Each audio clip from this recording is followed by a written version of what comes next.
Maayong buntag mga ka-super, karon di ay naata diri sa Agdangan, Quezon Province para magpaayos sa akong motor mga ka-super no. So tara, let's go.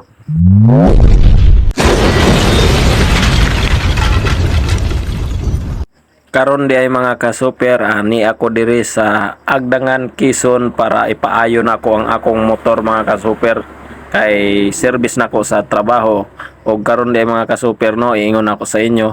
Kung napapansin nyo mga ka-super, bihira ako mag-upload ng videos kasi hindi ako makakagawa ng content at busy sa trabaho, walang time para mag-content mga ka-super. So by the way mga ka-super, ito na nga kinakalas na ang aking motor. Inuumpisahan niya na pag-ayos mga ka-super. Ang hirap talaga mahirap talaga hindi makabili ng bago, puro paayos na lang mga ka-super.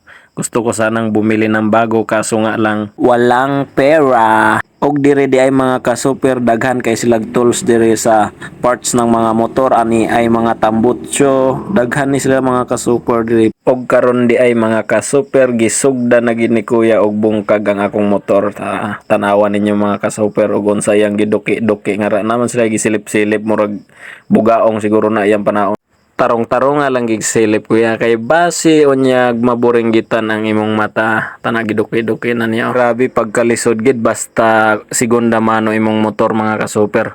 Maong gusto na gid nako na ilisdan ako siya bago if ever na moabot ang akong sahod sa Facebook mga ka-super. Kaya laban lang gid ta ni mga ka-super kay para ma-achieve ang pangarap sa buhay.